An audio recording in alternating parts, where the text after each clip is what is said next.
Good evening, Dr. Gasal. Good evening. Doctor, let's just wait for 4 more minutes so that everyone can join our session. Yes, please.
Rob, we can start the session now. Thank you, Ivy, and thank you all for being here. My name is Mohammed Ghazal. I'm the Associate Dean for Academic Affairs at the College of Engineering. And today we will be discussing prompt engineering.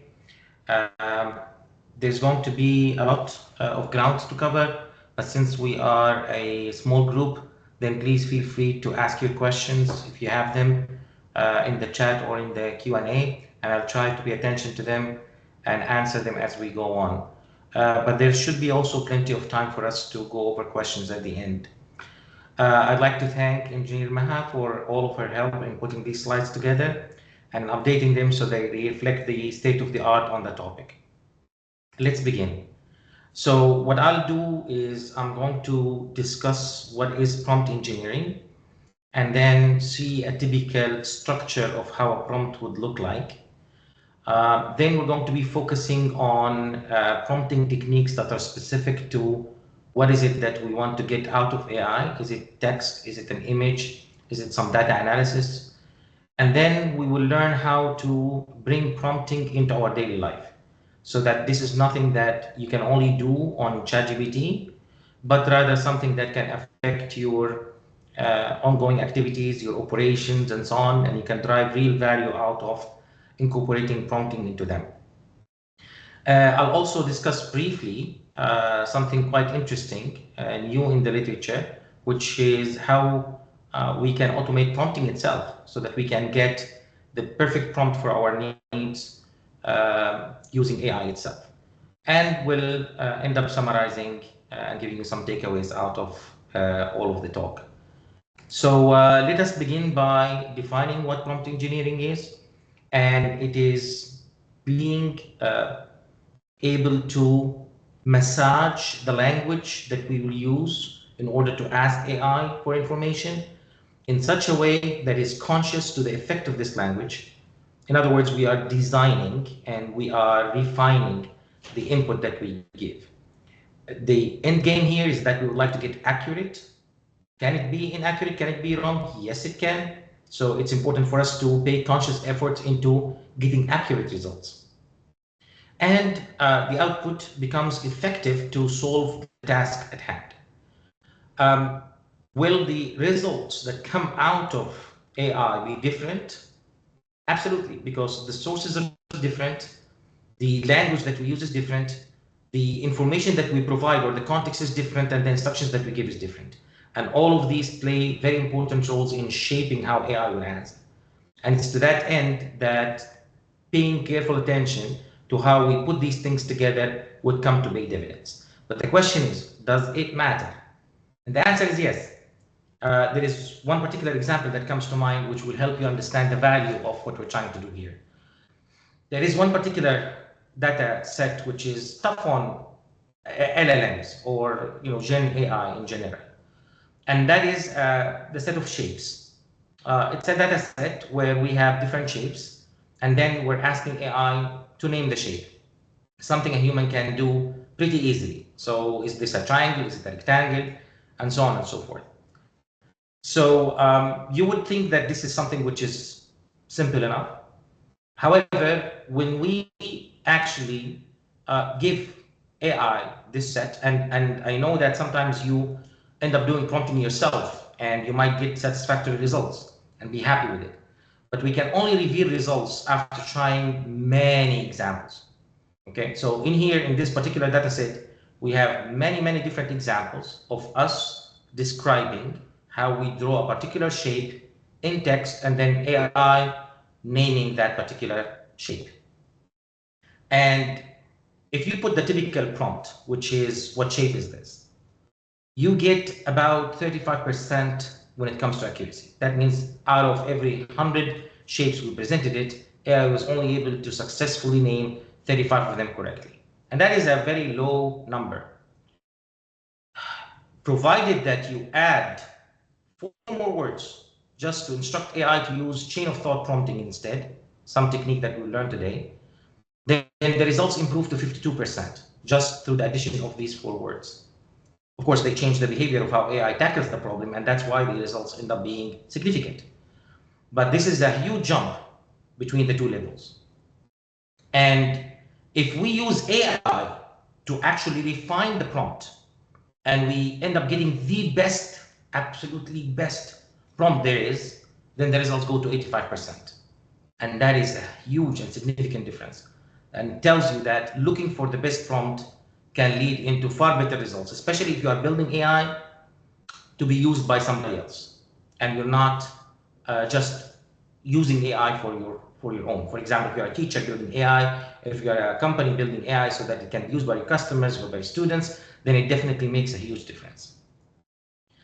And if we are to also try to demystify what goes on under the hood, we'll see that this works by trying to guess what kind of probability we're going to have for the next word, okay, when we are building up a sentence.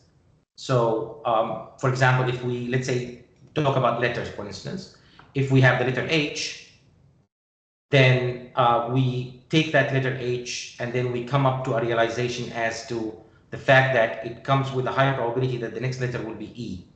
And then if we have the H and the E together, then L becomes up something that could very well be the next character. And if we have H and E and L, then it's likely that the next one will be L and so on, building up to the word hello. So there is information that AI passes as it starts to build up what it gives us as output. And that information, we're going to call it context. See, we need to kind of like learn a couple of words that might come again and again as we start to look at how to prompt better. And one word is context, and it's just buildup of belief over where the sentence is going that AI has. And we can actually see that this comes to produce an AI that is capable of achieving a certain task. For instance, if we start to peek inside how AI looks like when it comes to generating text, we'll see that some element of AI, some part of that AI will come to recognize end of sentences. Some part of it will come to specialize in determining codes, and so on and so forth. So in other words, although it looks like a single AI, but parts of that AI become attuned to certain aspects of what we want. And that kind of optimization that we do is very important because it establishes context, which can activate certain parts of the AI that we want, that would otherwise not be activated and hence not give us what we're looking for. So context is important. And do not worry about the technical aspects of that, but just know that when determining what's the next word, it's like a gigantic autocomplete. When determining what's the next word to give, AI can factor in a lot of information, and we call this information context, and it can come to shape what will be the next word. And although this is a word kind of thing, but if you start to think about it in the grand scheme of things, but it can affect the output of everything, and so on, as we'll see. And like we said, if we don't, then AI would unfortunately give us false or misleading information while being very confident about it, which is quite dangerous. Because at some point there was a kind of like a discussion on how AI would come to impact search, for example. If you are looking for a certain piece of information and you're going to be looking at it in an encyclopedia or looking at it in research papers and so on, then you have some confidence as to the fact that this information is legitimate and you can use it and make decisions on it. But if you're asking AI for that information and it has that kind of appeal that this is a digital entity that is a know-all, then you may come to believe the output that it gives you when that output is completely wrong. And only when facing AI about the mistake in that output that it would come back and maybe apologize or reason as to why it did make a mistake and try to offer an alternative solution. For example, if we are to ask AI about the annual revenues from Microsoft, then the answer is very far from the truth, because it was not built to give out facts. It was built to generate text. And if this text from where it has trained comes to include false information, then this false information would come back in a very confident manner. And I'm going to give a kind of like a funny anecdote as to how this really has materialized. Is, for example, we know that many of the generative AI engines that we have around have learned from sources that are on the internet. And because on the internet, there's a significant amount of trolling happening, especially with regard of a particular song in the 80s, Rick Rolling. it has happened a lot where AI would be discussing a serious matter and giving the output, and in the middle of it all will give you a link, and if you click on that link, it would lead into that Rickroll video. And that's something that is a reflection of what people do. So AI failed to capture the intent that this is a joke, and then instead conveyed that intent as being a legitimate part of the conversation. So there is a term to discuss this, and this is AI hallucinations. And we need to not only know about it, but also educate others to the fact that not because it is AI, it is impressive in its own right and its ability to generate that kind of work. And I'm sure you all have tried it in a manner and was impressed at some point with what it gives you, but we need to treat this as being something that can be improved. And that if we are really seeking an AI that would make less mistakes than what we hope, then we need to invest some time in prompting itself to avoid such situations. So, like I said, the issue here is that AI is confident, and there has been some viral question that has been going around where people ask, and this is not, for example, only one of the AI that we have, this is all of them. How many hours do we have in Strawberry? And then it confidently saying it's 2 when it's 3. And even one of those AIs, Cloud, would come to argue, saying, no, you're wrong. There's only 2 and so on. Because see, it wasn't built for that particular task. And then there is the issue of the way that AI would come to convert those words into numbers that does not really speak to the ability to spell. And given also the fact that the sources themselves from where AI has learned have all of these issues in them, then this is why it's not exactly error-free, and we have to be wary of it and potentially use prompting to try to reduce that kind of error. And it's not a rare thing that would happen occasionally. There are plenty of questions that would surprise you. Questions that are as simple as what's the capital of France, or to do a little bit of arithmetic would come to reveal such a problem. Questions that have reasoning also, like for example, what weighs more, 2 pounds of feathers or a pound of bricks? And not only would AI give you the wrong answers, but it will give you one that sounds right and would require somebody to catch on to that mistake in order to be able to tell the difference. So why does this hallucination happen? The questions and answers that we give AI, because AI has been trained on, here is, if people ask you that, here is a potential answer and so on. So that's whenever we create the training data for AI, we give it examples. Like we train from examples, AI does the same. And if we give it wrong answers, then those answers would carry through. Sometimes the data that we have was outdated or of low quality. It may carry bias already, so that bias may get through into the AI itself. It may have errors. Maybe AI was not built for that task. AI, when it was created for that particular purpose, for example, was not built in order to make spatial reasoning and to figure out if this is a triangle or a rectangle. It was built for text generation. And then we only discovered that this is an issue when we started to ask it such questions. For example, we may ask it to do 2-digit summations and it does it very well, but we go to 3-digit summations and then it fails miserably. And then we go to 4-digit summations and then it works well. And these are things that we try to improve all the time, but they are there. And sometimes we cannot just figure out what is the intent. You mean something, but that something that you mean has not been reflected on your prompt.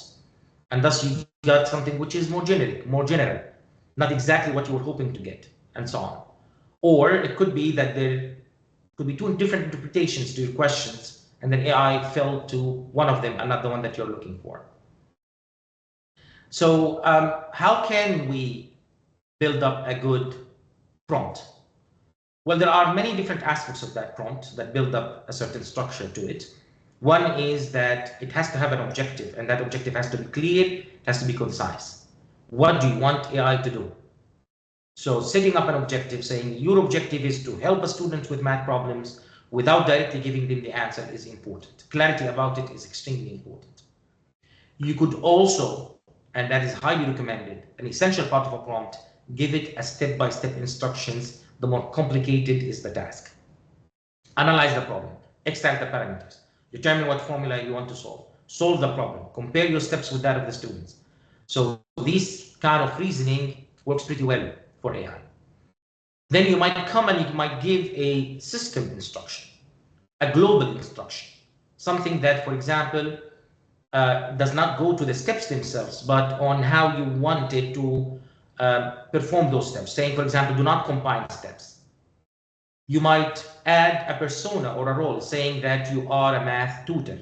That will change the way the AI will determine the next word, and it will eventually come to shape the speech itself as being something that is easily identifiable as spoken by a math tutor.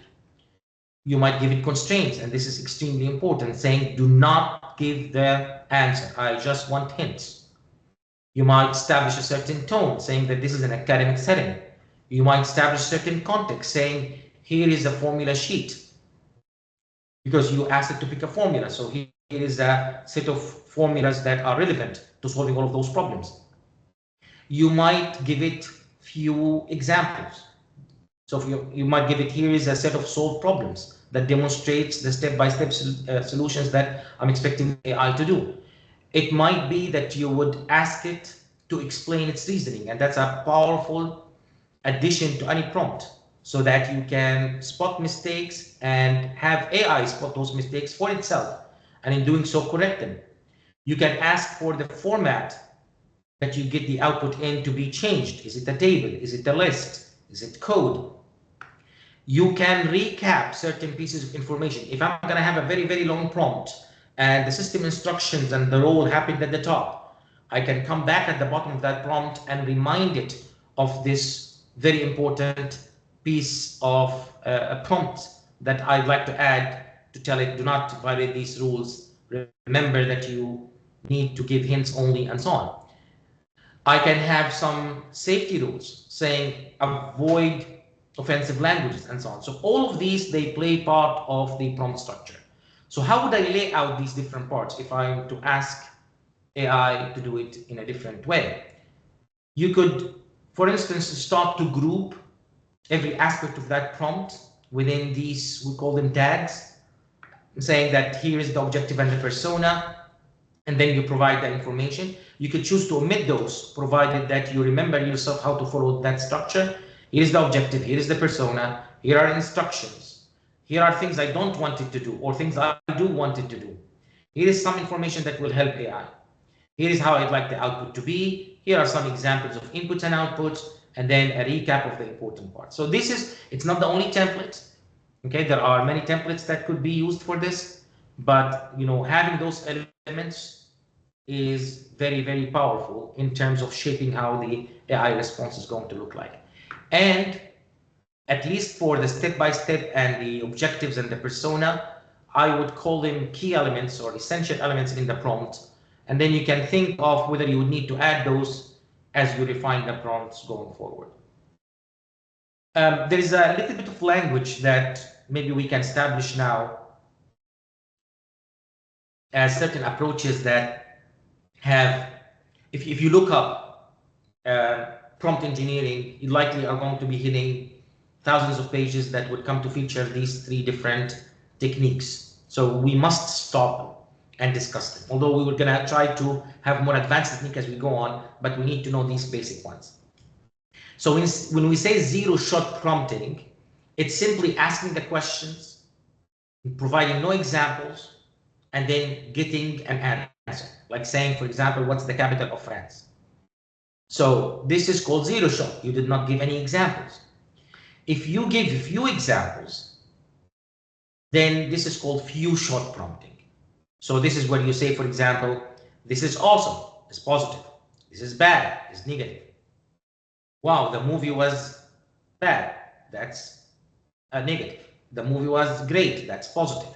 When you give all of these examples, we call them few shot because they're not many. And I'm going to distinguish it from the next one because also it involves examples. But let's for now think that here I'm just giving examples. No reasoning, no step-by-step, just examples, input, output, input, output. And then I would give it my prompt saying, what a horrible show. Leaving a space for AI to know that it needs to fill that blank. Then AI will come to say negative. So it has learned that I want my answers to be either positive or negative by figuring out this from the prompt itself. So this is called few-shot. Chain of thought prompting also provides examples in the form of question and answer, and then finally the question that you want AI to answer. However, in the question and answer, you are actually describing a thought process. Like the question, the way that you would think about how to solve it. So that looks like pretty much as the answer to you explaining the solution to somebody else. So if you were thinking, let's say, for example, Roger has 5 tennis balls, he bought 2, then, each can has 3 and so on. You start to reason about the question. Then the way that you think to yourself, if this is a puzzle and you cannot solve it, and the way you start to reason about it, the way that you start to think about it, producing the final answer at the very end, explaining that final answer is very powerful in making AI follow the same logic when you eventually give it a completely different question. It will start to answer in a similar manner, and in doing so, stop at all of the stops it needs to stop at in order to reach the final answer. So this is not just about giving AI examples, but this is about improving the way AI is going to follow the thought process leading up to the right answer. So now let us think about more advanced strategies in how to get AI to perform better by engineering our prompts. But in the upcoming section of the presentation, I have to distinguish between 3 things because often that might get confusing unless we stop and discuss it. First of all, there are 3 different roles here, one of which is obvious, which is the AI itself. This is your GPT, the one that you are using. Doesn't matter which one, it will play the role of giving you the output. Okay, but there are now 2 different characters that are human that are involved in this process. One is the designer. In this case, this could be the company itself trying to prepare an AI so that their customers would use, or the teacher trying to prepare an AI so that the students would use. This is the somebody who wants to create an AI for the use of others. We'll call them the designer. And if you see my picture next to a prompt, then that would be a role that the designer would do, not your end user. So this is something that I do in preparing my AI for students to use. But when the students are the ones using the AI itself, you're going to see my student here, Engineer Maha, and this means that this is your end user using your prepared AI. That means there are 2 prompts here. One prompt that I give, and then another prompt that she would give. My prompt would come to dictate how the game is played. I'm setting the rules. And then her prompts would come to actually play the game, and so on. It doesn't have to be a game, of course. It's just a metaphor, but the idea here is that I am going to set the tone, I'm going to set the way, I'm going to set the structure, I'm going to ask for certain things, improve the prompt and so on, and in doing so create a system prompt. Okay, and that system prompt will be then applied to everything that will come after. So when the students start to issue user prompts against my AI, the Gen AI will take both prompts into consideration. It's going to take the designer prompt, the system prompt, as well as the user prompt. You'll see examples of this. So the first strategy in getting AI to give you what you want is to be very clear and very specific, even if you have to be boringly specific. That helps a lot. So tell the model what exactly do you want it to do. Be very clear. If you have constraints, add them. If you have formats, add it. The more you do, the better the performance. Take a look at this example, for instance. You're going to see a lot of this. So when you see that kind of slide, then what you see at the right-hand side is going to often be the, I'm not going to say the wrong way of doing it, but the way does not lead into what we're looking for. So you'll see the prompt and you'll see the AI answer for this. And on the other side, there are the improvements that we did to the prompt that would eventually come to lead into better performance. So for example, here, it's the same story. I'll just give you a context or a use case to explain what's going on here. We have a cheeseburger restaurant that has a drive-through, and we would like to analyze the exchange between the customer and the employee to try to figure out what is the order itself in details. Maybe this is step number 1 out of automating drive-through, for instance. The transcript is the same. So this is a conversation that happened. Of course, it's not perfect conversation. There might be some cancel this, add that. There might be something like, the waiting, and so on, asking questions about what is available, and so on. So it's an entire transcript, and AI does a very good job extracting the information. If I simply just provide an objective saying extract the transcript and give it to me in a more structured way, AI will do it. But it might not be what will serve my purpose here. As in, for example, figuring out exactly what is that order, maybe even asking for food and drinks to be separate in their presentation.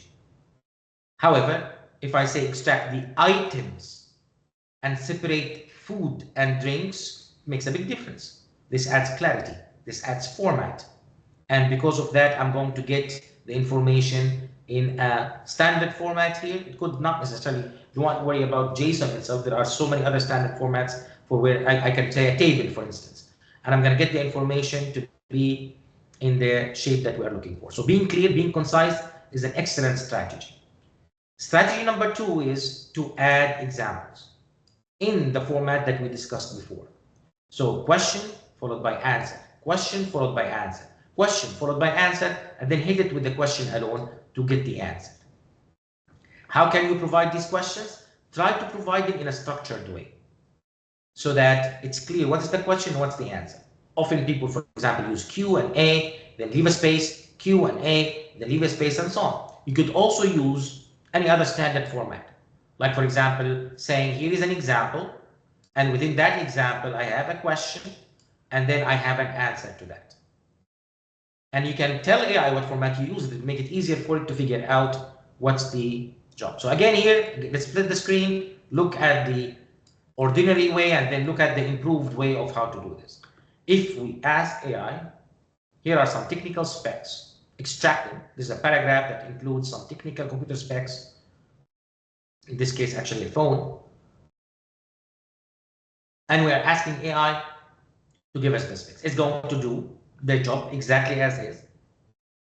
However, maybe this is not the format that we're looking for. And instead, we're going to provide the same kind of prompt, extract the specifications. I want them to be in JSON. And here is the example. And the example has the input and it has the output. Notice how the output that will be produced out of exactly the same paragraph. So this is essentially the prompt before.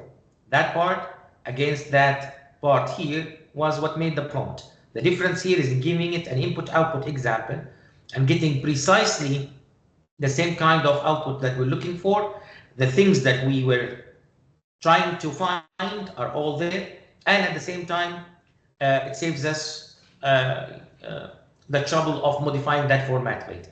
So that example was very powerful in setting out the structure, in setting out the intent, in setting out the role, in setting out all of these things. Another strategy is to assign the role or the persona, because that will improve performance. People do not speak in the same way. Legal talk is different from marketing talk, is different from an academic setting talk, and so on. So enforcing a role would come to influence what kind of results do we need to get, especially if these roles are technical. A lawyer, for example, would speak in a certain way, an engineer would speak in a certain way, a doctor would speak in a certain way, and if I would like the information that I would use to follow that kind of way, especially in solving a technical task, then that will come to pick a certain vocabulary that is very much from the set of vocabulary used by this particular role. So how to do that? So here is an example of one way and the other way of doing this. So I could, for example, ask, what is the most reliable GCP load balancer? and I'm going to get the answer. Simple, but however, it does not do the prompt the justice that it deserves. Especially if what I want to do is I want to be a sales engineer and I'd like to try to sell that particular load balancer. So now by telling it, be patient, be friendly, be a sales rep, and then asking the questions, the answer is completely different. You'll see marketing language used here. You'll see sales language used here. You'll see strategies similar to those used by sales rep, and so on. So when adding a persona, the output can be significantly different. Another strategy is to provide a reference text. And this strategy does wonder when it comes to hallucinations. This is when we will tell AI, do not use your generative abilities to give me the answers from whatever this answer was at the time of your own training. But I am going to give you a reference text from where I want you to get the answers. And if it's not what you're looking for, say I don't know. So in this particular situations, for instance, I'm going to say use the provided articles, which I'm going to give you those articles starting with 3 quotes here and 3 quotes there. There's nothing special about those 3 quotes. It's just the fact that I'm going to lay out my articles to you, or think of the articles in this case is the input text that I would like for you to look at. Okay, I'm gonna give it to you in that particular format. It can be any other format as long as I'm consistent in giving it. But here I'm saying if the answer cannot be found in the articles, and this could be one or more by the way, we'll just put one here for space. Say I could not find the answer. So here I gave it a paragraph about mangrove that did not include how it does limit the salt intake. And then when I asked it, how did it limit the salt intake? It said I could not find the answer, which is my desired response, especially if I want to avoid hallucination. Because if I don't tell AI not to do that, it's going to start to maybe make up stuff about it, and it will sound confident, and then that can be probably more harmful than not knowing the answer at all. Now, when I included an article that did include that answer, and then I asked the question again, I got the answer. Exactly the answer that I was hoping to get. Although that this, as you would imagine, is not exactly that answer, but AI was able to fill in the blanks, give me a solid paragraph that reflected the same kind of logic and the same kind of text that I was hoping it would give me. So here is another example. Again, we're asking it the questions and we're saying, if you cannot find the answer, say I don't find the answer, because this is something scientific, for example, about climate change. And then when you ask the question, what are the primary causes of polar ice cap melting? It said, I could not find the answer in the references that you have provided. But when the references included one that actually had that piece of information, then we got the prompt to answer using these correct pieces of information. So giving AI constraint to not start to look at its full repository of possible frequent texts that appear together and so on would really come to benefit from its ability to look at only the context provided to it. The fourth strategy would be to include in these different texts a need for citations, so you can still check for hallucinations and not trust that it won't do it. So here, I'm going to ask it the question. I'm going to say, do not answer if you do not know, but if you do find the answer, show me from where, in whichever format I want. So take a look at this prompt, for instance. Here, again, we're going to tell it, I'm going to provide you with a set of articles. And if you do not know the answers, do not give the answer or say that the information is insufficient information. If you find the information, then give me the citation in this format. Here we do not mean a citation as in to what paper. No, this is show me which part of the article, the paragraph, okay, and so on, comes to respond to that particular piece of info. And if I do provide that, okay, and so on, if I provide an article that does have the answer, then I'm going to get the answers, and I'm also going to get the citation as to where in the original text was this taken from, so I can now check that the AI answer comes to match the information as in the reliable source. And in doing so, ensure that it did not hallucinate, and that I got an answer that I can depend on. A fifth strategy, it is to establish an intent classifier. And then depending on that intent, to come to associate AI with the tasks that I would like it to solve. So my idea is that I have a complex task, cannot be done alone, or maybe it's suboptimal in the way when it's done alone. But then I want to break it into smaller tasks. And as I break it into smaller tasks, I'd like AI to figure out the intent of a dialogue. Maybe, for example, what is my customer looking for? And then after establishing that intent, to invoke the right subtask so that it can then run the procedure that I typically follow when my client asks about that particular aspect. Let's see an example and so on. So we want to classify first, what is it that the client needs? Come to define categories and what do we do with those categories?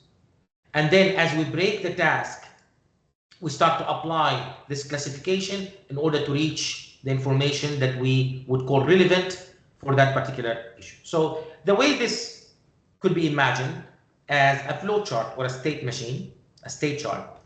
And in here, my prompt would actually ask AI first to try to classify and notice here now we have several roles, as in I'm going to be doing that as, let's say, a company that is trying to use AI in order to create a chatbot for their own support system, for example, or maybe an advising team in a school that is trying to set out a chatbot that would then come to engage the students about what careers they would like to pursue. So, and then here, so this is me doing that kind of work ahead of time. And then my students would come to start to engage AI.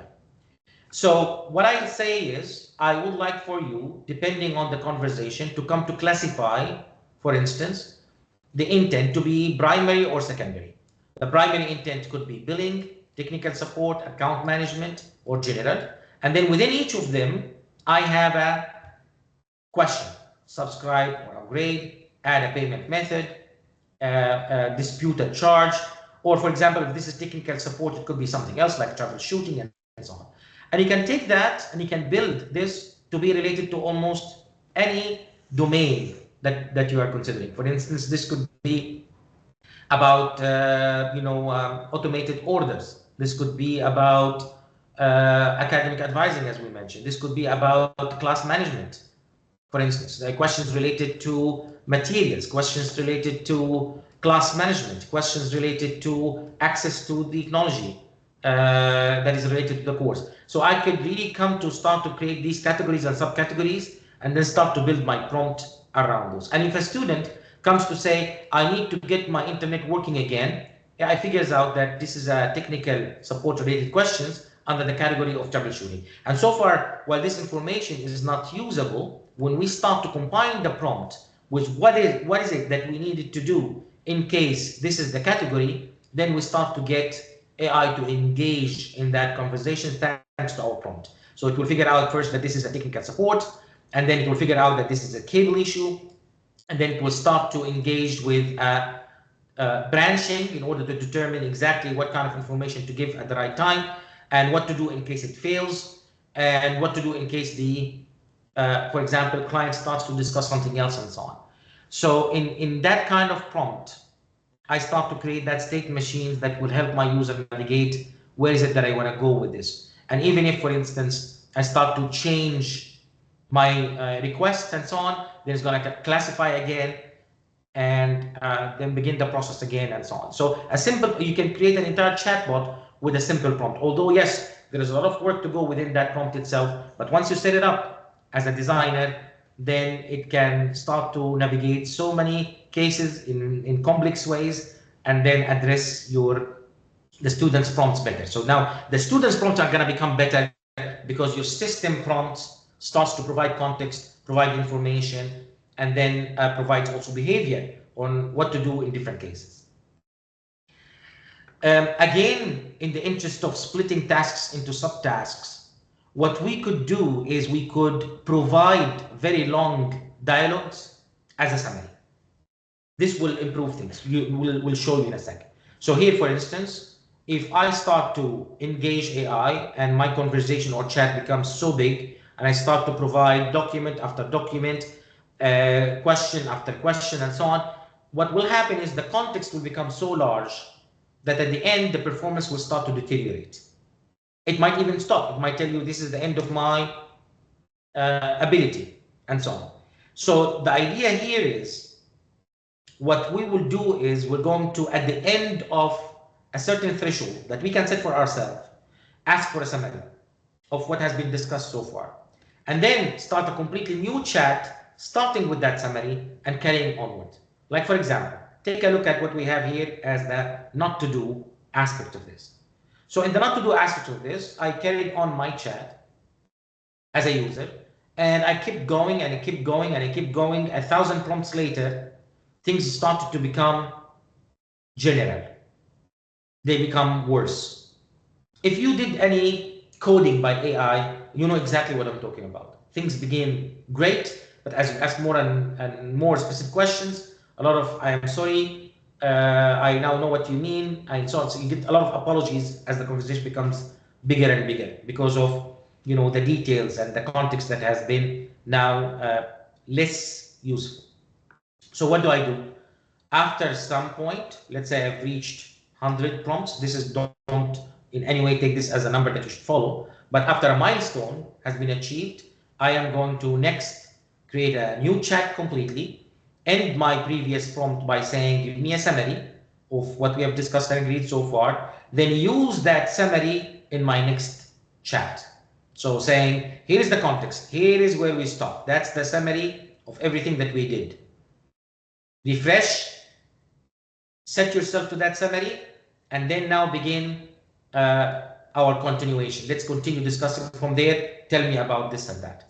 That will result in typically better performance. In the interest of also splitting the complex tasks into subtasks, what we can do is we can start to take something which is too big to use, break it into parts, create a summary for each part, and then put all of those summaries together. So basically like a summary of summaries. And that's what we're doing here. An original book that has such a long context that maybe is too many tokens, and you know that these tokens you pay for them. So there's also an interest in reducing the number of tokens because eventually you'd like to be more efficient and so on. And even if this is okay with you, remember that if you start to deploy your AI and your users are using it, then these tokens will rack up and you're going to start to pay premium for them. So the idea here is, instead of taking that entire book and telling AI summarize that book, you're going to get a better summary by taking a chunk, let's say a chapter, and then asking AI to summarize that chapter, take another chunk, summarize it, take a third chunk, summarize it, and then ask AI to take all of these summaries and to synthesize them into a single summary, a summary of summaries. So again, just to give you numbers, how this is important, a typical, let's say, original book would have hundreds of thousands of words, more tokens than words. And if we are to say, give me a summary for that entire thing, it might not be as good as if we tell it, you know what, go ahead and give me a summary per chapter or per section. That gives me 290 summaries. Each of them is about 30,000 words. And then I ask, all right, so from these section summaries, give me chapter summaries. So I get 25 summaries. Each of them is 3,000 and something words. And then out of those, I ask for 4 summaries, which are 576 words. And then I say, give me only a very small summary. And that summary would be better because it would have it captured far more than if I ask only for one. And we can see this here, for instance. Take a look at the not to do and the to do. So here we have an entire book, and we have uploaded this entire book, and we said summarize this entire book, which has 852 pages in details, chapter by chapter. And then it said, I'm sorry, yeah, this is too big. So instead what we did is we got chapter 1, and we said, give me a summary of chapter 1. There was no problem there. We got a summary of chapter 1. And then we gave it chapter 2. We got a summary of chapter 2. And then we said, all right, so here is your summary of chapter 1 and chapter 2. Summarize those two. Well, I could have done it for the entire book, but summarize these two, and then this is what we got. a very powerful summary that really comes to address what happened in chapter 1 and chapter 2. So use that as a strategy. I don't want, this one is not a strategy for the majority of people. However, if you are somebody who is developing AI, you'd come to appreciate this particular strategy. And if you are a user, you'd come to know about it because maybe one day you're gonna buy it. So the idea here is that there are now services where I can take some document. Suppose that you have thousands of documents and you want AI to incorporate those documents in its answering of the questions to your students or to your customers or clients and so on. So you take a document and then you turn that document into something that AI understands. We call it, let's say, a vector. These are numerical representations of the relationships between the words put in vector form. But this is context. In other words, I could ask AI to read the entire chapter and then give me a summary, or I can tell AI, given this context, which is just numbers, give me the summary. So in doing so, now I have saved time. Let's see, this is about what? It's about doing an efficient way of incorporating context. So what I'll do is I'm not gonna do that for every single student. I'm not gonna tell AI, go read the entire book for that student, and then go read the entire book for that student. And so for every student, I'm gonna say, this is what to do. That's a lot of wasteful usage of my tokens, and at the same time, it's not even responsible to do so. So instead, what I'll do is I'm gonna start to build a database of context. Think of it as computer summaries. They are summaries, but they're not a summary that you would understand, but it's a summary that the computer would understand as the relationships between words in that particular book. So what? What would that help me accomplish? I can then come to find relevant books automatically from a given question. So I can have a question that is asked, a prompt, and I can say, does this prompt look like one of those things that you have stored already? And then in doing so, come to retrieve the segment of the book that would be good context to give in the actual prompt.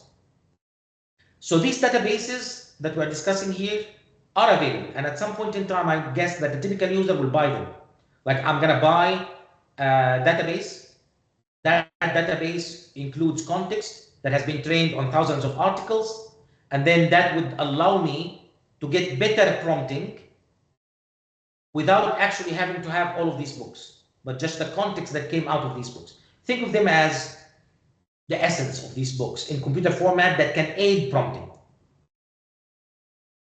So this is coming.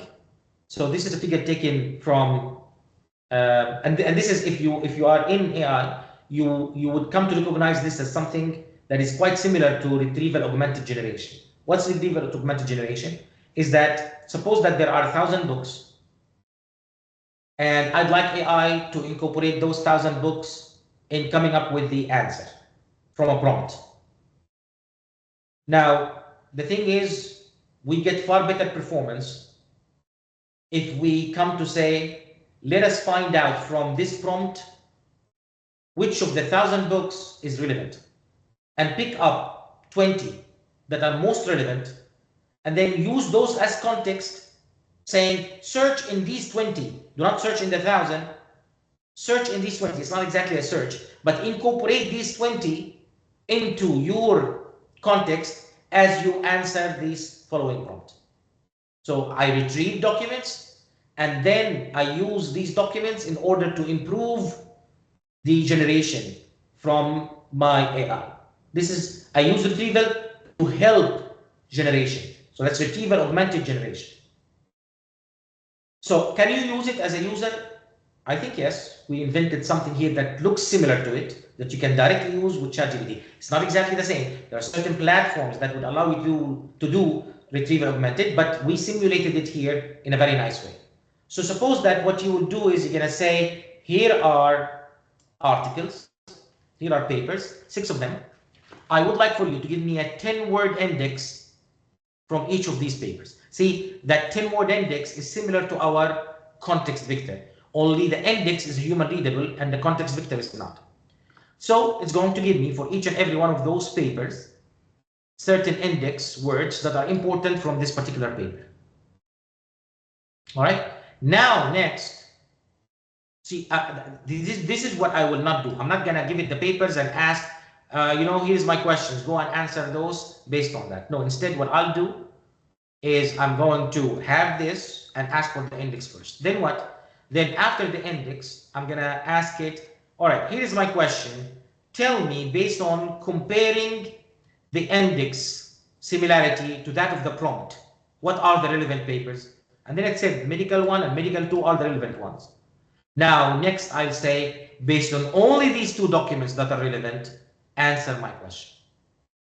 And in doing so, I have limited the context into good context. See, context is not just about the quantity of information that I provide. It's about the quality of that information. And I'm saying that the quality of that information, in this case, beats the saying, here is everything, go and try to give me a good job out of that. All right, so here's a particular use case, for instance, another use case for that, where I will, instead of asking, get the information first and then limit the information. And you can see from here that although this one gives me information, yani the question that I asked gave me an answer, the same question that we did, the medical questions that we had. So that was not something that, for instance, will not necessarily give you an output. But look at the output that we got when we limited the answers to only the relevant documents, and we used AI to do so. We didn't do it ourselves. We just say index those and then use the index to try to make a match and then pick the right ones. And from these right ones, answer. That's what we did. And so on. This as a quality output was far better than the output if we just gave it everything and we said, you know what, give us the answers right away. Another strategy, especially when dealing with numbers, especially when dealing with algorithms and things I have to calculate, is self-consistency. This is where we come to recognize that AI was not made to answer numerical problems. Let me rephrase that. Generative AI, the one that was supposed to, for example, engage, it's called ChatGPT because it was meant to be a chat. Okay, and so it was not meant to be what will solve algorithms and quadratic equations and so on and tell me what shape it is and so on. It is doing that now, and that's a good byproduct of the work, but it's not necessarily the best without us giving, steps and details and so on. It has the potential to really give us what we need based on our description alone. So the idea here is, because we know that AI hallucinates, and because we're not sure about whether we're going to get the right answers or not, if there are multiple ways of calculating the answers, let us use them. And when we use them, we're going to get potentially maybe different answers, but there will be a trend between them. Between those, there will be an emerging answer that is more frequent than the rest. And then that will become our answer. So imagine that we have a question, and then we provide the questions in 3 different ways. Or maybe 3 different ways to solve one particular question. We'll show you an example. But here, we have 3 different prompts to try to answer the same riddle or the same scientific question. AI then solves one correctly, leads into the 18 answers. The 18 is the answer. And then using the other prompt also comes to the conclusion that 18 is the answer. But with one of the prompts, although there are minor differentiations between them, the answer is 26. So the reasoning of AI is wrong. But here I did not rely on the fact that I'm going to audit all of the steps. No, I relied on majority vote. So here it has become clear to me, I asked AI to use the answer that is most common, or that the one that has the highest vote. And in doing so, I have reduced the chances for getting a mistake. There's something I want to kind of like tell you, why would we get a mistake? Why not simply just tell it follow step by step? When I tell AI follow step by step, also what we define as chain of thought prompting, it has a behavior that we call greedy decoding. And in greedy decoding, what happens is that I'm going to use the best, highest probability worm one after the other one. One after the other one. So when I see an 8 and an 8 on the internet or the places where I've learned before, every time the 8 and the 8 were spoken together, it was in the context of multiplication. So when I see 8 and 8, the number that is typical is 64. Even in your mind, when I said 8 and 8, you immediately jumped into thinking 64. Now, maybe that's not what I asked for. Maybe I said 8 divided by 8. but it still came out as 64 as a hallucination, as a mistake. Okay, and so on. So that is because I'm looking for the most probable world. I'm not solving the problem. I'm looking for the most probable answer. Okay, and so on. So in order to avoid that kind of behavior that I will get, where it will lead into the wrong answer, then giving it multiple ways of asking for the same thing, or maybe multiple ways of solving the same problem, leading into different answers, and then combining those beliefs would come to reduce the issues. Like, for example, suppose that there are 3 different methods: substitution, elimination, and graphical, all of which can be used to solve one problem. I have a system of equations, and it can be solved either using this technique, that technique, or that technique. So instead of asking for one or not mentioning it at all, like here, for example, I say, here is a system of equations, solve it, and that's it. But here I say, solve it 3 times, and then tell me which of the answers is most common. So it will solve it using the first method, it will solve it using the second method, it might do a mistake. When it solves it using the third method, there might be an agreement between all 3, or maybe an agreement between the 2. At least if it doesn't find an agreement, then I would come to know that, you know, I have 3 different answers, so it looks like AI is struggling there. And here I provide you with a different way of doing that. So we've taken 3 ways, right? I can make small changes in the prompt itself, like we saw in the first example, or if there is naturally 3 different ways of solving that, I would mention them by name, or I can actually write the prompt this way. I can say, in the first path, here is the recipe of how you do it. In the second path, here is the recipe of how you do it. In the third path, here is the recipe of how you do it. And then make it follow the 3 different recipes. And then again, come up with the solution that is most prominent. So in the next strategy, which is a very recent one, only in 2022, we started to use AI to produce the context. So here I'm going to break into 2 steps. Instead of giving the context, I'm going to ask AI to produce the context first, generate the knowledge, and then use that generated knowledge in the prompt itself as context. So for instance, here, I didn't begin by asking, give me a paragraph about the Kenwood bear. That's not the question. If I did, it would have given me a paragraph. That's not the problem. The problem here is it as good as if I use the alternative technique? So what's the alternative technique? I'm going to say first, give me facts about it. With those facts being there, now I'm going to include those facts in the prompt itself, saying facts, and then I'm going to say, using those facts, build up the paragraph. The paragraph that I am going to get is going to be more concrete, is going to avoid the limitations, and is going to ensure that all of the elements that I needed are included. In fact, I can use this to massage it so that I can include the facts that matter most to me, and in doing so, avoid facts that are not in the general purpose technique. Another strategy would be to get hints from a lower complexity model first, and then use those hints in a higher complexity model. Like, for example, I have a smaller language model, let's say GPT-3. I'm going to use it for hints first, get the hints, and then from those hints, pass them on to GPT-4 in order to come to produce the answer. So for example, here, we used a smaller LM, and we asked it for certain important keywords when it comes to, let's say, Abraham Lincoln. We got the words, then now those become the hints that we provide when asking a better AI on the particular topic. So the hints that we got from GPT-3, we use them in GPT-4. Here is the difference between what you would get had you asked it directly, only alone, and if you use those hints in producing a far better prompt that includes relevant information. This is about saying, you know, to your friend, would you tell me what are the important things that I would have to discuss? Or even your teacher, if this is an assignment, you can get hints from the teacher by saying, what are the things that you're looking for? And these are the things that are most commonly looked for. And then those are used in the prompt itself, shaping the generation after that.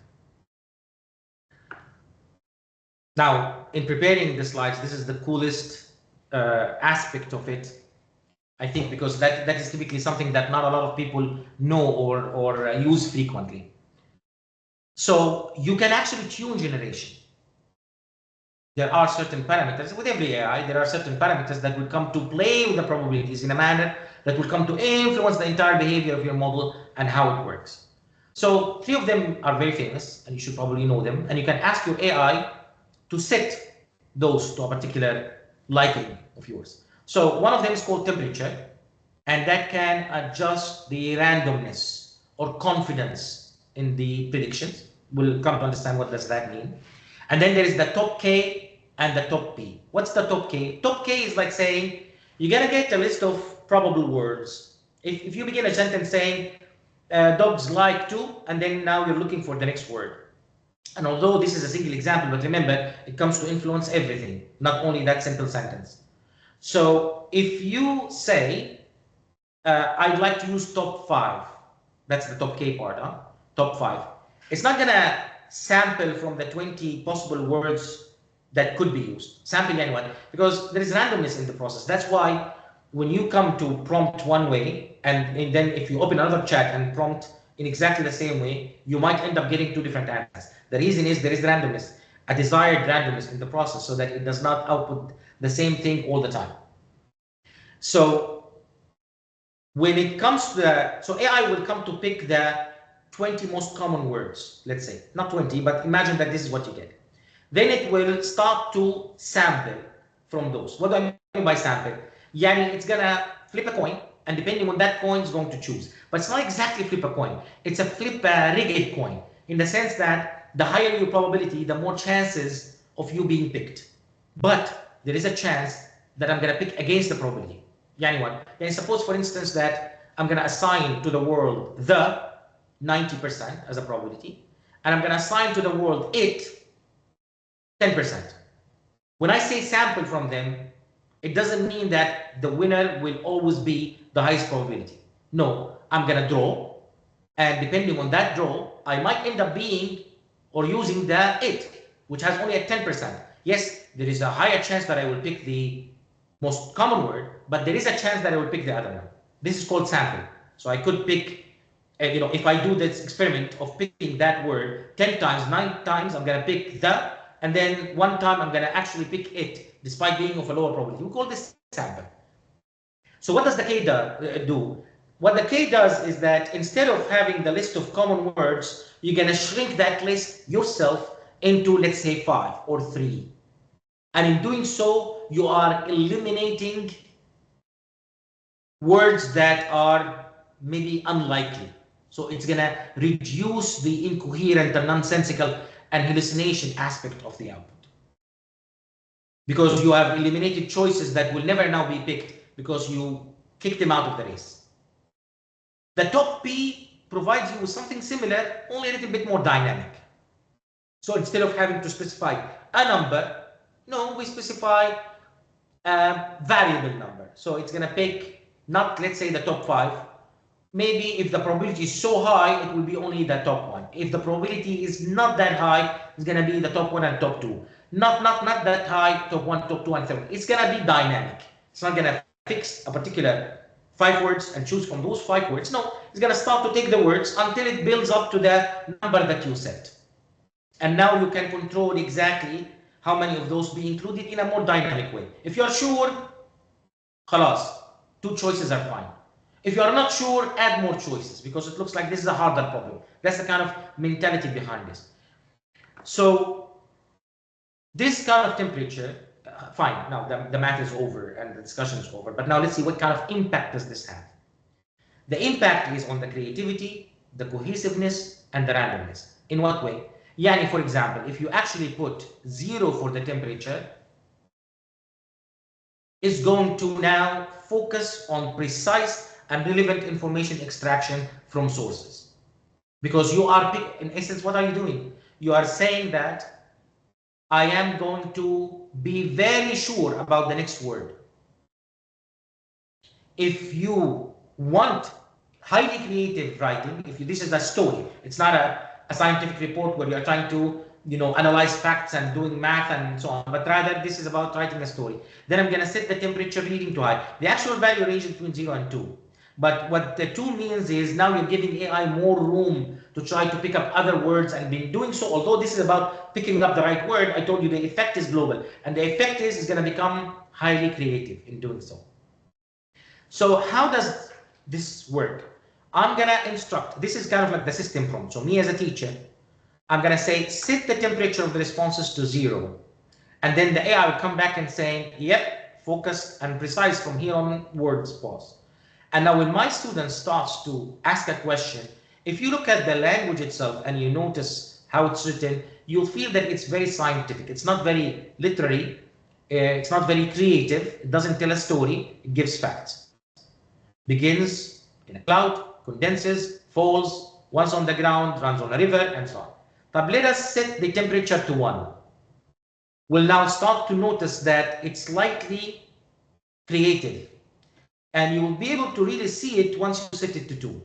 Born in the sky, a water droplet dances among the clouds, and so on. So here it's starting to tell a story. It's trying to become more literary than more scientific in its answers. So depending on my need, I can start to set the temp. And then I can also control by setting top K or top P. And like I told you here, what we are doing is, first of all, temperature will be applied. Forget the numbers. Probabilities will be enhanced based on temperature. And then based on that, I'm going to act. Like, for example, if I want to say, I took my dog, and now I'm looking for the next word, which could be for a walk, to, with, and. These are the possibilities. If I set a low temperature value, the probability would look like this. I am now pushing the first token or word high. The other ones are being dampened, like that. So I am pretty much looking for being sure. If I set the temperature high, not low, then I get flatter curve. The probability still indicate that token A is superior, but now there will be higher chances of picking up other words and thus become more creative by doing so. So the temperature would come to influence the probability. So this is what you get initially, and because of temperature, you're gonna either make it like that or you're gonna make it like this, as in flatten it or make it more skewed and fixed to the certainty of things. And like I said, you know, when you set a top K, for example, like saying I want only the top 3, for instance, then you're gonna kick out all of the other words. There could be many of them, okay, and so on, and make the sampling only limit to 3 of them, these 3 words. And of course, as you limit choices, you get more concise output, but at the same time, you get less diversity in the output because you're choosing from a smaller set. And if you don't like to set a particular number because the number maybe, let's say, does not make sense to you, you can set it as a probability with top P, and in top P, that probability has actually a meaning in the sense that it's not only about the 3 words that are most important or the 5 that are most important. It's about how much of belief would you like to build until you close the door and say, enough, I'm going to pick from those. And is that belief fulfilled by the first word? If the first word is 1, khalas, game over. The third, if there's no other probability, the rest of them are nothing. So I'm just going to pick this word. Khalas, it's for sure. It's like saying global and what comes after that is warming. But if I say 80%, then I'm going to keep, okay, the first one is 20. We're still far from the 80. Add it. What about the next one is 10? Add the 20, but then we are now at 30. The next one is 50. Oh, now we are at the 80. Khalas, enough with these 3. So this is kind of like a better way of setting that kind of probability. So which one you should choose? It depends. Are they, you know, is top B, for example, the best one to use? No, they actually have different use cases where they become a little bit more useful in them. Like, for example, choose the top K if you want consistent control. Khalas, I'm gonna use 3 and I don't want to keep it for dynamic. This is good when I'd like to emphasize predictability and safety. And I'd like the output to be very deterministic. Top P, which is also known as nucleus sampling, is more dynamic and adaptive. I don't want to set a value. I don't know what could be a right value. Okay, and so on. If the task is creative and open-ended, then you will probably want to use top P instead. Now, the next strategy is to add images. So when you add images and text together, you create what's called multimodal, in the sense that it's not only text, it's not only images, it's both of them. And that helps. So, for example, I could say, here is my image, and then my text would say, parse the time and the city from the airport board shown in the image. Again, the strategy with multimodal is to be specific and concise. Because if I just say describe the image, that will not help. That's not what I wanted. I wanted to pick those up from the board. But if I provide the time and the city, and if I tell you this is what it is and what I'm looking for, then I'm going to get the output that I am looking for. So again, I have to be specific in my instructions. Examples, can I do that with multi-modal? Yes, I can. So here I'm giving a number of examples and dictating exactly what will be the format of those examples. So I'm saying determine the city and determine the landmark. That's what I want. And then I'm going to give it the Colosseum and then say Rome, Colosseum. And I'm going to say city, colon, Rome, landmark, colon, Colosseum. And then give it the other one, Forbidden City. And then give it the prompt, which could be an image in this case. And I'm going to get the actual answer in a format similar to the formats that we have learned or that we have used as examples. And that is better than just saying describe the image and hoping that you're going to get the city and the landmark. So giving few examples, even in multimodal, is extremely important. Giving steps also in multimodal is important. So if I give it an image, I'm not going to say, hey, what's the fourth term in this sequence, ending up with wrong answers. But I'm going to say, what's the fourth term in this sequence? Think step by step. If there is one thing you will learn from this particular lesson, one thing, remember these 4 words that I told you got added to the shapes and changed the results from 35 to 50. These are the words. I would add them into every single prompt I have. Think step by step. In a way, you are nudging it towards chain of thought prompting, which will be far better. But now, adding this into the actual query like that with the image would lead into a better generated output, which brings me to the correct answer. Specify the output format. Also when using images, yes. So if, for example, I would like to provide the data to be in a table, and this data comes, then I would ask for it to be a table. If I'd like for it to be a JSON, then I'll ask for it to be a JSON and so on. So also be clear about the formats that you have. Here is a tip. And take that as a tip because we take it from the developers of Google. They know their model. If you're going to be prompting with an image and text, and it's a single image, put the image first. It might perform better.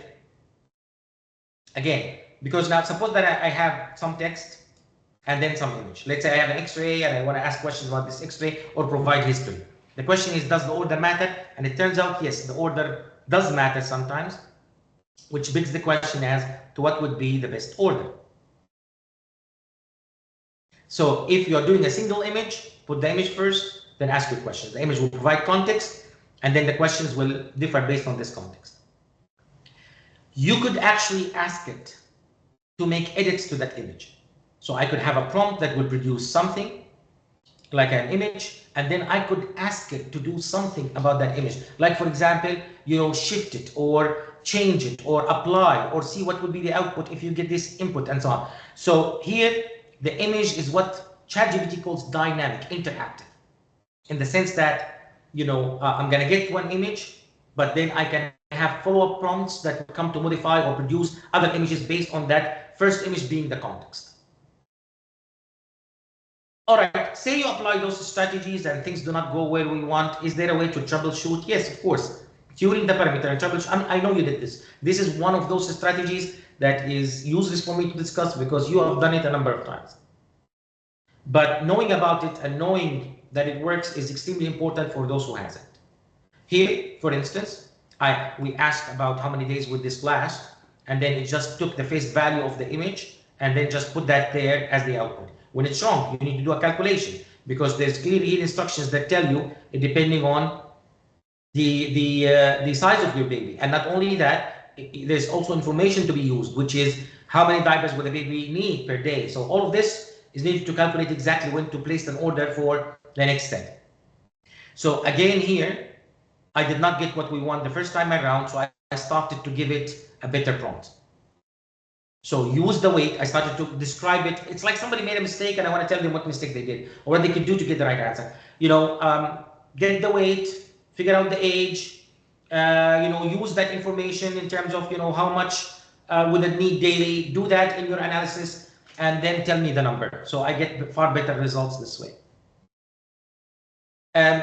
When the output is not generic, as in, when the output is generic and not tailored to the specific task that I want, then one way to look and troubleshoot would be to start to add other elements in the image itself. Like here, for example, we just say, give me a pound about the image, and it was kind of implied that I'm going to look at the rabbit, look at the grass, look at the sky, maybe the spring, and then come up with the poem. But that actually didn't work.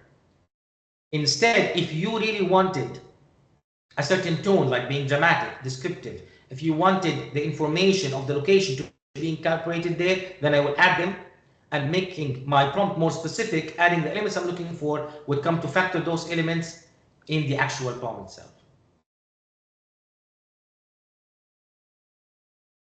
Now, if I actually ask a question, like give me a 1-minute recipe about, or that can use elements that are in this picture, and I don't get what I'm looking for, then maybe I don't know why AI cannot figure out what these items are. So my next prompt would be a diagnostic prompt. It would be a troubleshooting prompt. I'm going to say, what are you seeing, AI? Don't give me the recipe. Tell me, I want to figure out first, is AI capable of detecting the elements which are inside this before I'm going to pose the question to it. So doing so, I'm going to get the output. It will tell me what does AI see. And if there is a mistake, I'm going to fix it to AI. That thing is sugar, not salt. Okay, and so on. And in doing so, the prompt will lead into better results. Again, part of troubleshooting would be looking at the values, and this gives you a nice guide as to what to expect when playing with the temperature top K or top P, when dealing with images, by the way. So if I increase the temperature, the AI will become more creative. If that's what I want, then do increase the temperature. If I start to hit hallucinations, then I would decrease the temperature. So I start to tune it. As you can see, I'm going to allow more hallucinations or creativity in this case, or I can reduce it so that it's completely out and it's more specific. If I start to set the top K, as I increase, it's going to start to have a wider selection or a narrower selection, depending on my choice. If I start to increase or decrease, it's going to start to get more randomness or less randomness when I control the probability. Now, of course, this is something that you all have used in the past, so it offers also very little value to you. I know you've done it before. The chat looks like you've done it before, which is to iterate. Start with an initial prompt. If it doesn't give you what you're looking for, ask another questions, follow up. But maybe one advice I want to give you is that whatever works, if there are certain things that did not work, then leave them out. And now start to build up your prompt again, containing the things that worked. So let's say prompt 1, prompt 2 led somewhere, prompt 3 was a mistake, prompt 4 was a mistake, prompt 5 started to steer things where I wanted. So now I'm going to create a prompt, a new one, which is 1, 2, and 5. Removing the things, maybe on a new chat even, removing the things that did not work and led into worse context. It happened to me a lot. I don't know whether it happens to you is, especially with code generation, if you are a student who does coding and so on, you reach a point where the code looks extremely ugly. And it seems to me that any other questions I ask, because of context, it still is trying to fix the same old code, starting to come up with the same thing again and again, but maybe with minor modifications. It's better to start from scratch, and with the new iterations, I'm going to get far better results doing so than if I simply stick to the same one and keep trying to fix it in a way or another. All right, so what about prompts? Not prompts that use images. See, there's a difference. Before we looked at images as prompts. So here is my text, here is my image as prompt, and then I want to ask a question that produces a text. Here we're going to discuss strategies that would improve the image that I generate. So here the output is an image, but I want to change the language so that I can get the image that I'm looking for. So if I'm producing images like that, then my strategy would be to describe the scene, the setting, the subject. What does that mean? If there are certain colors that I want, if there are certain textures, sounds, emotions, If there are certain objects I would like to appear, then I would describe all of those objects. What's the landscape? What's the character? Are there other things that I want to be in the environment? Are there a specific scenario where this is happening? What about light? Is it the day? Is it the night? Is it in a natural light? Is it indoors? Is it outdoors? Is there a particular color that I would like to be dominant? Is there a particular action that I'd like to show? Is there a certain composition and so on? All of these things matter. Like for example, see here, we say generate an image of a tiger. We get this. Maybe that's not what we're looking for. What kind of background do I have here? However, if I would like to introduce a really good prompt, then I would start to, use all of this, covering all of the elements that you want. Use this as a checklist. Describe the scene, setting, or subject. So a majestic tiger with vibrant orange fur and black stripes. What are the key elements that I want to have there? There is a lush rainforest. There are trees. There is a dense undergrowth. What about the lighting? It's sunlight dabbled from canopy, creating a play of light and shadow, mix of light and shadow. What about the colors? I'm imagining being green, for instance, except maybe, for the tiger's fur. What about the action? There is tension. And so on. See, when I kind of cover this entire list by providing an answer to each of these questions, at least the ones that you know, then I'm going to get an image which matches precisely what I have had in mind in doing so. And it matters. I can say, give me an image in the middle of nature and get this. Or if I start to give more details on what is it that I want, I'm going to get the image that I am looking for. And even when all what I want is a dog on the beach, the details of the lighting, the details of the atmosphere, the details of the type of use this picture would have as a stunning image, maybe used in a magazine and so on, would come to influence how the picture would look like. All right, so fine. We now, I hope by this time, come to realize that prompting matters and it can really influence the output, and context is extremely important. How do we get this context? From another GPT, from some documents, from limiting to only those documents, retrieving some that are important. So all of these are very important elements of the prompting. The question is, how can I use them in my daily life? Yes, of course, there is going to ChatGPT and asking questions and then copy pasting whatever it gives you into your email and whatnot. But it doesn't have to be part of this. It could be part of a real automation that does something that can impact your life to the better. Like for example here, what we did was we used Power Automate. This requires a little bit of IT being involved, but it's not hard. It's really easy. So what we created was an automation that solves this use case. Every time I get 5 messages, I'd like a summary of them. Say you are on the road, you are away, right? You get 1 message, you don't care to look at the phone, you're too busy. You get 2 messages, you don't care to look at the phone. They start to pile up, more than 5, I want a summary. I'm not gonna read, and I don't wanna open and start to read them. I wanna see a summary. Through the summary, I'm gonna spot one that is particularly problematic, maybe decide whether I need to go to Walla. As a summary, it tells me forget. That's the use case that we wanted to do. Again, using prompting, but we wanted to put that prompting within an automation. So what we did is we created one using Microsoft Power Automate. Easy, you can just drag and drop things. So every time that you get an email, okay, and so on, then go over every single one of those emails and then apply that prompt on GPT to come to produce what we're looking for, which is please provide a 1-sentence summary for the email, ensuring the tone is accurately captured. Also add 1 line before and 1 line after, and that's the format that we want. Avoid any sensational language. Don't make me think that this is serious when it's not. Include the details at the top and so on. And then, we gave it the information of that email. The end result is this. So these prompt engineering can be applied, and it can now start to make your life easier without having to go and just do it to generate your next CV thingy or your next letter or whatnot. It could really come to be a productivity tool like is the case now. So this is a summary in exactly the format that we want. I get it every time that the number of new emails that I have starts to exceed a certain threshold. Is that only about emailing and what? No. I could, for example, start to put the prompt engineering as part of another automation that would look at how does my client think. Maybe, for example, I'm going to capture their attitude, what they like, what they don't like, and then feed that as context to help AI generate something specific to that context. Like, for example, give me a sales strategy that comes to address what I know about this customer, having learned it from their filling of that survey. What are the history? Okay, and so on. So here, again, the customer takes on a survey, okay, or the client takes on a survey. And then when they completely fill that survey, I'm going to go to AI and say, all right, here is the prompt. Give me a sales strategy that comes to address what this client really cares about, and so on. So at the end of this, I get now an email. Hey, here is a new client who has completed the survey, and here is what we think about them, as well as how you could approach this particular client and what would likely work depending on their attitude and so on. So it could really be influential.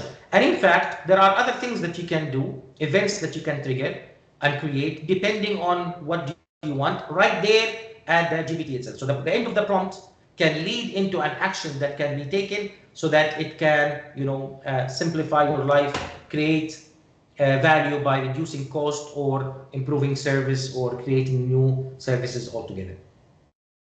I can use AI to prompt engineer another AI. And this is where I use AI to do my data analytics for me. If you're using Excel, you're gonna like this. You can, and it's such a powerful technique, just describe what you want to do in Excel and generate the Excel formula. So it doesn't have to be Python code that only the techies would know. You can actually make this as part of what would improve your Excel handling. So for example, here, I could say, here is the data, and the data shows, for instance, attendance of students on a workshop and how many minutes each student attended and so on, just some hypothetical data. And then I can now start to build my belief there. I want to write the formula that will tell me if they have attended more than 100 minutes than they attended and give me the percentage of attendance. The formula could be far more complicated than that, but let's assume this is what you want. I can ask it to generate the formula or the algorithm that I would like to follow. And it will give me that Excel formula. And if I apply that formula, it's going to give me the data that I need. In fact, I can tell it to apply that formula and give me the results, but I wouldn't trust it that much because I would avoid hallucination and math errors by taking the formula and moving it and running it in Excel, and then maybe compare the numbers if I wanted.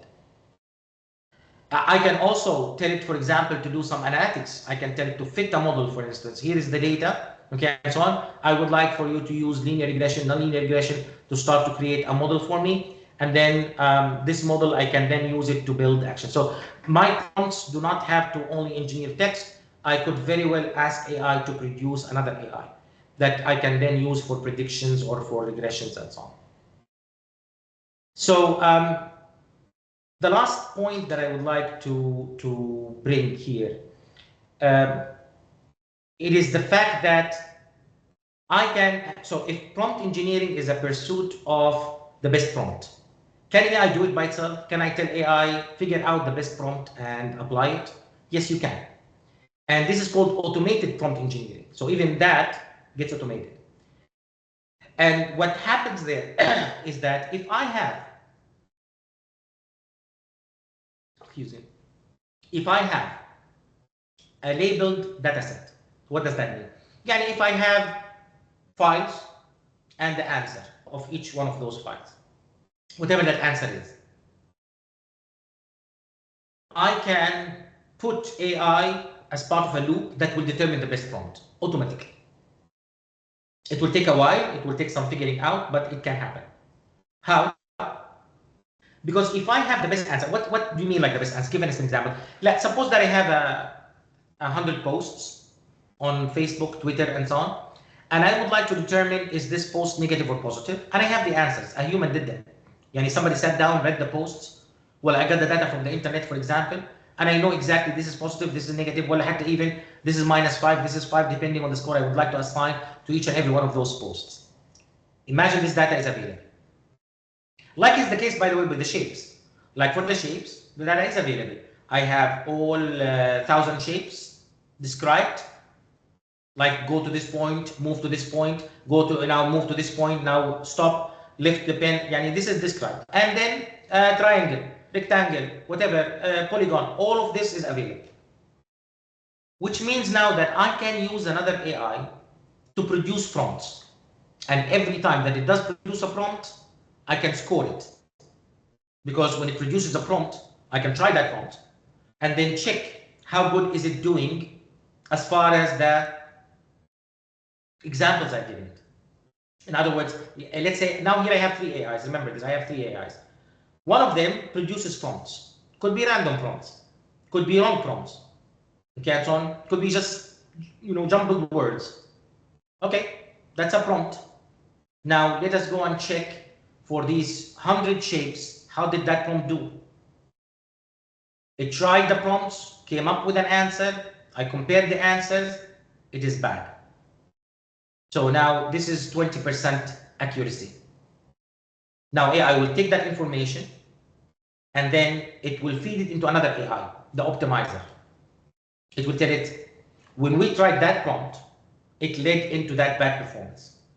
Remember that, and now give me a new prompt that learns from its mistakes. So now AI will modify that prompt, will start to use, maybe one of those techniques that we have learned will come to emerge. More concise, more precise, context, step by step, and so on. Then I'm going to get a new prompt, test it. It's like somebody retaking the exam. Now it's not 20%, it's 30%. Here is my performance, 30%. And here is the prompt, modify the prompt subject to that performance. That is bad. AI will figure out the pattern of what worked, what did not work, and will keep doing that many, many times until you get the perfect prompt. Let's say a 99% performing prompt. Is that of value? Of course, because now that particular prompt would come to solve for your clients most of their needs. Yes, it's not perfect, but it's far better than the one. So can I add the things that we have learned? Can I inject examples? Absolutely. This could lead into a prompt that you can then enhance using these other things. You can even give these hints to AI as it searches for the best prompts. And there are platforms that can do that. And then you can also, you don't have to have a platform, you can do that yourself. If you can define a way to compare the performance that you want with the performance that the AI did, you can look it in that loop where it continuously improve up to a point where it will give you the best prompt. And in doing so, that prompt now becomes gold. You can then use it to solve that problems and many other problems similar to it for your clients. So what we have learned from all of that is that there are strategies we can follow that will come to improve prompt responses. These are mostly about giving clear information, concise information, examples, format, role, persona, context of any sorts, images together with text. So the more that I invest in my prompt, the better it will be at addressing my needs. Going again, breaking the task, all of these strategies that we discussed are very powerful in giving me what we want. And it's worth investing in and learning about and trying, because I can then, even if they are just now toys that are things I try, I can bring those things and make them part of my business. It addresses a client need, it creates a whole new product, or it reduces cost. And in doing so, adds value, and so on. And sometimes you don't even need to take those prompts and then put them into the automation itself. The platforms that actually produce these AIs provide you with the opportunity to link those prompting to other things that you do, and in doing so, bring the benefit to your use case, as opposed to you having to go there to find it. And the fact that we can have a best prompt tells you that the pursuit of prompt is important. And the fact that I can give AI, if certain conditions are met, a certain repetitive practice that it can follow so that the prompt will become pristine and will give me an excellent performance. That fact tells you that there is a prompt that does perform better than any other prompt. And although you did not necessarily automate the process of finding that prompt, following that strategy got you close, and they are worth investing your time in. Thank you so much. And if you have any questions, I think we still have time to answer those questions.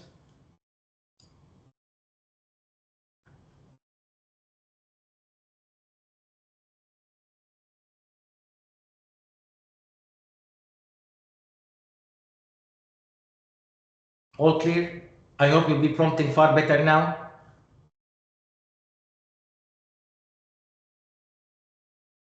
And it's a skill. You get better. But if there is one thing to remember that one thing. Tell your AI to think step by step. That by itself, these 4 words are worth the 1 hour and a half you sat through this. Thank you so much.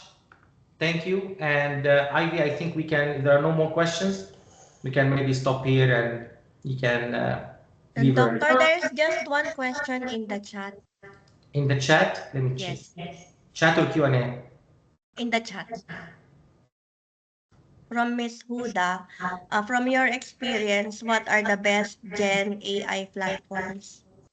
Well, even if I give you an answer now, Ms. Huda, we sleep tonight and tomorrow we wake up to a new fact and new reality because they are now in a tough, locked competition where there are several what we call benchmark tests that come to dictate which one is the better one.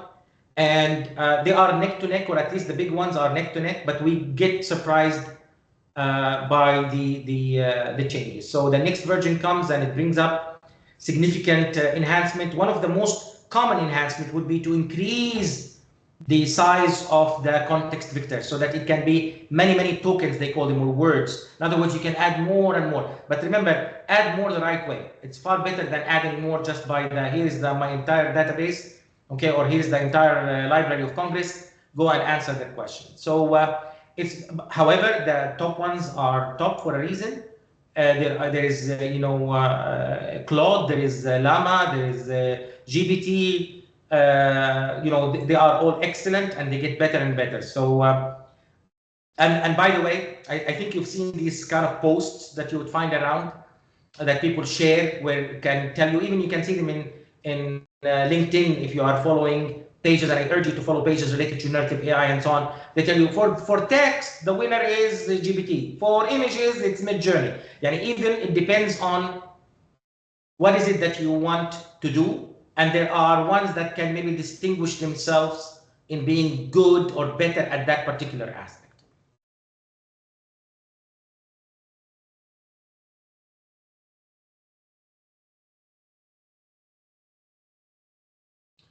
You're most welcome, everyone. I'm glad that you've enjoyed it. Thank you so much. I think I see one. Yazan, can you? Yes. Yes, go ahead. Yes. Hi, Doctor. How are you? Alhamdulillah.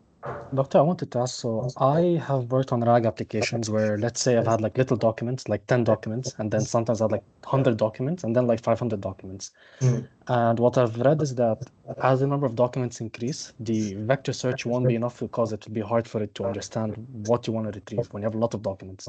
Yeah. And then I read that people would start approaching the hybrid search where they'd use like BM25 along with vector search. Yes. And my question is that, like, I know a lot of this is maybe just pure testing, but at what point would you start going for the hybrid search? Yeah, that's a good question.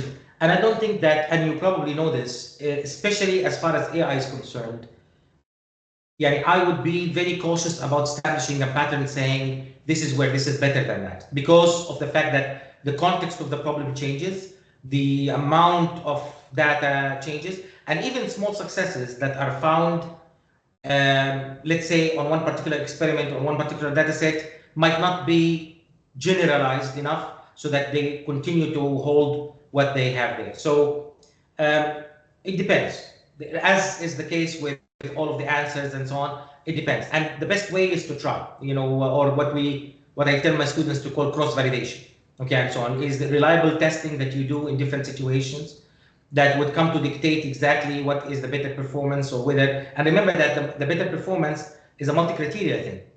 It's not necessarily only the metrics that we keep for assessing, for example, the quality of the predictions, but it could be metrics, when it comes to the size or when it comes to the usability in a certain, set of constraints and limitations.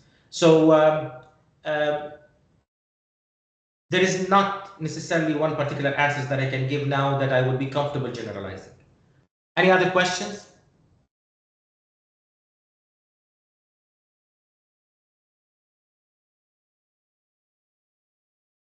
Doctor, can I ask one more question?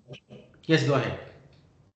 I've also read about, like, for example, the big models that have big context window, like Gemini 1.5 Flash, and so on. Some say that it would be better to use the context window of the Gemini instead of doing RAG because it can fit like several documents inside it. Yes. Have you tried playing around with that when you use like a certain framework? Like, do you use any framework when you do any RAG application, or not necessarily? No, there are multiple frameworks that we are trying. Like LangChain, right? Yeah. However, especially in the context of this very presentation, discussing those frameworks would definitely become something that a developer would do, but not necessarily a user. But the principle still holds when it comes to, I showed you how you can apply that yourself. When we started to use it, we even simulated the full workflow of RAG, but in a numerical sense. But then I said, maybe if it's numerical, then it might not be understood. So let's shift into something else.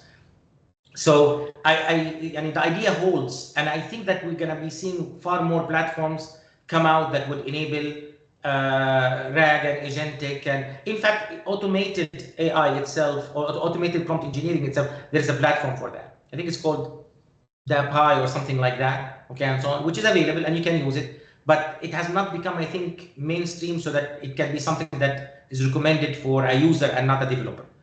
But however, what I can tell you from experience is that we've run into troubles as well in using different platforms, because some of them, they ended up being sub-performing, at least in the way that we have used them. So it does not reflect the same kind of results that we come to expect on our use case. So I think now we are discussing something which is still in the research area, but can only stand to improve from this point forward in terms of the quality of the platforms going forward. I think that the presentation itself is recorded, so you're gonna see it video and audio if you want. All right, thank you so much. Thank you. Doctor, there is one last question. How Yeah. can this help us in the interior design process in the chat? Yes, well, when we discussed image generation, now the details that you can give, that checklist that we have, becomes a very powerful strategy for producing the picture that you are looking for. Maybe for inspiration, maybe you have something in your mind that you want to cook quickly or communicate quickly. You can always draw it yourself, but you want to kind of see it, to remember it, to save it, to tell somebody about it, to be a rough draft. So following the strategies that we have discussed with a good generative AI that can produce images, can become a powerful tool that can help in the design thinking stage of different projects. However, that's not the only thing. If I can have a database of sorts that comes to link two things, an input and an output. For example, let's say summarizing and analyzing the requirements that a client would give, maybe in description form. Then now we are discussing not necessarily how it can improve the text generation, but rather how it can come to address your thought process. In other words, make it think like you by providing more information and more example and so on. What I mean is, if, for example, we go through the process of putting the transcript of a discussion with a client, so that you can then take your notes, and then from your notes, your design would come. Then that now, with better prompt engineering, can lead into a better capture of the client requirement. It can also help generate ideas, okay, and so on. So if you are brainstorming, and if you are trying to get inspirations that will come to influence your design in certain ways and so on, or you want to learn about a particular constraints in your design that you were not familiar with, that would come to influence the way that you would create your piece, then prompting better would lead into better information without hallucination, faster, that then you can use in order to, let's say, inform your design process. Does that make sense?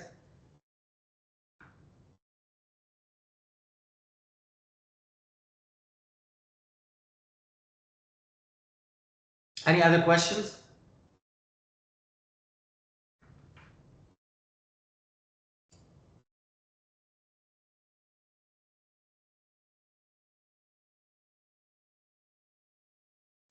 Thank you so much. Thank you and have a great evening. Thank you. Thank you, Ivy. Thank you, doctor.